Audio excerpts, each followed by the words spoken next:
पाकिस्तान से तनाव के बीच बीजेपी नेता निशिकांत दुबे का बयान आया। सुबह सरकार की प्रेस कॉन्फ्रेंस का इंतजार कीजिए। सोशल मीडिया पर निशिकांत दुबे ने पोस्ट किया है और बहुत सही बात कही है कि अब इंतजार करना है भारतीय सरकार और सेना की प्रेस कॉन्फ्रेंस का, जिसमें तस्वीर पूरी तरह से साफ हो जाएगी।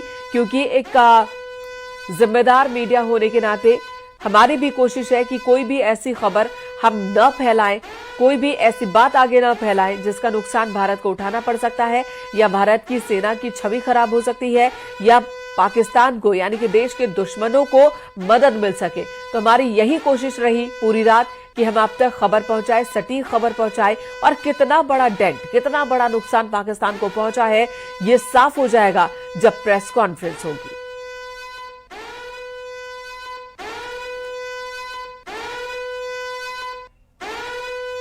तो लगातार बड़ी खबर इस वक्त हम आपको दे रहे हैं। पाकिस्तान को बहुत नुकसान हुआ है, वहां पर भगदड़ मची हुई है, इमरजेंसी मीटिंग भी बुलाई गई है। पाकिस्तान को महंगी पड़ गई है साजिश। कश्मीर से लेकर राजस्थान तक हमले की जो कोशिश की थी पाकिस्तान ने, उससे बड़ा नुकसान हुआ है। उसके तमाम मिसाइल को ढेर कर दिया गया है, उसके 3 फाइटर जेट्स को भी मार गिराया गया है।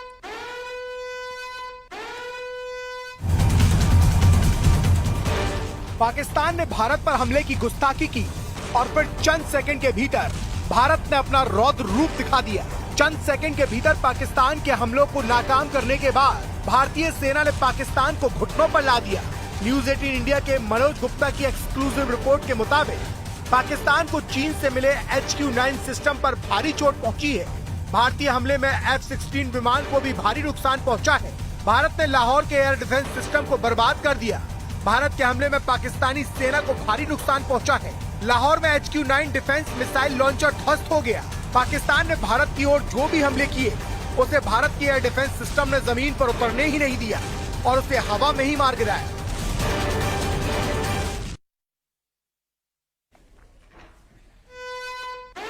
विनीत, कोई इंफॉर्मेशन है क्या? प्रेस कॉन्फ्रेंस कब तक हो सकती है? अब जो प्रेस कॉन्फ्रेंस की बात करें तो प्रेस कॉन्फ्रेंस जो है वो लगभग 10 बजे प्रेस कॉन्फ्रेंस हो सकती है, और ये जो प्रेस कॉन्फ्रेंस होगी वो संयुक्त प्रेस कॉन्फ्रेंस होगी। सेना की प्रेस कॉन्फ्रेंस होगी, साथ ही साथ MEA की प्रेस कॉन्फ्रेंस होगी। तो साफ तौर पर इस प्रेस कॉन्फ्रेंस को लेकर अगर हम बात करें तो काफी महत्वपूर्ण हो जाता है, क्योंकि जिस तरह से निशिकांत दुबे ने भी ट्वीट किया है और उन्होंने साफ तौर पर कहा है कि इंतजार कीजिए भारत सरकार के प्रेस कॉन्फ्रेंस का। तो निश्चित तौर पर आज सुबह जब हमने मंजर देखा, भारत के मंजरों को हमने देखा, तब वहां पर शांति थी, कोई भी हताहत नहीं हुए। और जहां तक कि पाकिस्तान के जो मिसाइल अटैक थे उसका भारत ने बेहतर तरीके से जवाब दिया।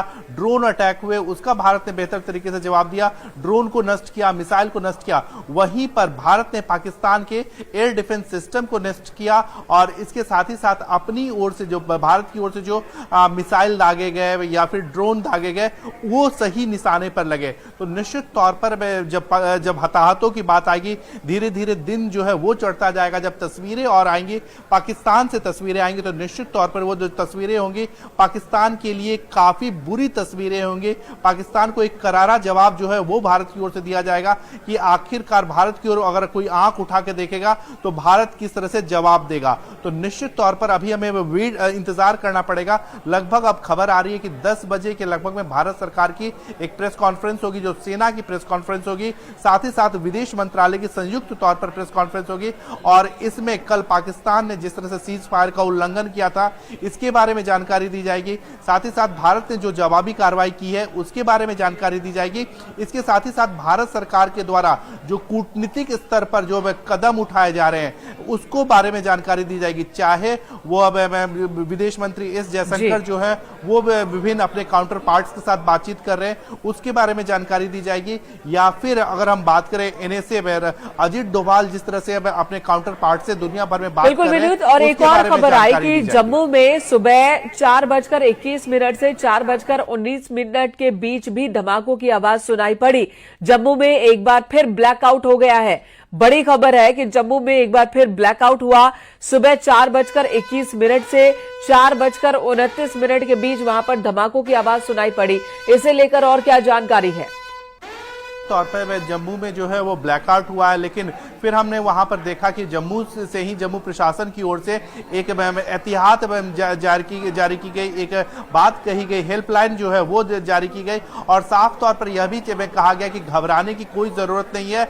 यह जो सायरन बज रहे हैं या ब्लैकआउट हो रहा है, वह जो हो रहा है वो सुरक्षा के जो कदम उठाए जाते हैं उसको लेकर के हो रहा है। एक और बड़ी बात मेनका मैं यहाँ पर आपको बताना चाहूंगा कि जिस तरह से फारूक अब्दुल्ला हो या फिर जम्मू कश्मीर के मुख्यमंत्री उमर अब्दुल्ला हो, उनका बयान आया है। उन्होंने साफ तौर पे कहा है कि जो अभी तक जो उन्हें जानकारी मिली है उसके अनुसार भारत में हताहत जो है वो कोई नहीं हुआ है। हालांकि वह सुरक्षा की या फिर जो व्यवस्था की पूरी तरह से जांच कर रहे हैं, लेकिन अभी तक कोई भी हताहत जो है वो भारत की ओर से नहीं हुआ है। तो निश्चित तौर पर भारत के लिए एक अच्छी सुबह हम कह सकते हैं जिसमें भारत की ओर से कोई नुकसान नहीं हुआ है। लेकिन हम यह कह सकते हैं कि पाकिस्तान के लिए एक बड़ी सुबह होगी, बुरी सुबह होगी, जिसे पाकिस्तान की जो एयर डिफेंस सिस्टम है उसे नष्ट किया गया है।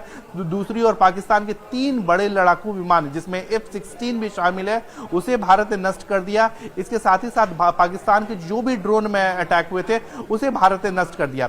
बिल्कुल। और उमर अब्दुल्ला की ओर से, जम्मू कश्मीर के मुख्यमंत्री है उमर अब्दुल्ला, उनकी ओर से एक तस्वीर भी शेयर की गई है सोशल मीडिया साइट एक्स पर। ये मैं दिखाना चाहूंगी, ये तस्वीर है जिसमें वो ड्राइव कर रहे हैं और खुद उन्होंने लिखा है कि मैं ड्राइव करते हुए जम्मू की तरफ जा रहा हूं और वहां पर हालात का जायजा लेने जा रहा हूं। साथ ही उन्होंने लिखा कि पाकिस्तान की ओर से जितने भी अटैक किए गए थे उन ड्रोन्स को डिटेक्ट किया गया और उन्हें खत्म कर दिया गया है और हमारी सेना की उन्होंने तारीफ की है। और एक बहुत ही खूबसूरत तस्वीर उन्होंने तिरंगा के साथ शेयर की है जिसमें तिरंगा भी दिख रहा है और जम्मू की सड़कों पर वो नजर आ रहे हैं, बाय रोड वो जा रहे हैं ड्राइव करते हुए जम्मू। तो बता रहे हैं और इन तस्वीरों से आप अंदाजा भी लगा सकते हैं कि भारत में चाहे वो सैन्य अधिकारी हो या फिर नेता हो, वो अपनी जनता के साथ खड़े हैं, जनता के बीच जा रहे हैं और वहां के हालात का जायजा ले रहे हैं। उमर अब्दुल्ला के इस ट्वीट से भी यही है। जबकि पाकिस्तान की बात की जाए, प्रधानमंत्री कहां छिपे हैं जनरल असीम मुनीर, किसी को नहीं पता है। जो सैन्य अधिकारी हैं वो जनता के बीच में जा रहे हैं। एक और बड़ी बात यहां पर मैं आपको बताना चाहूंगा कि भारत की ओर से पहले ही तैयारी कर ली गई थी, चाहे वो डिफेंस सिस्टम की बारे में बात करें या फिर भारत की ओर से मॉक ड्रिल जो है वो किया गया था और पूरी तरह से जो SOP होते हैं उसके बारे में जानकारी दी गई थी।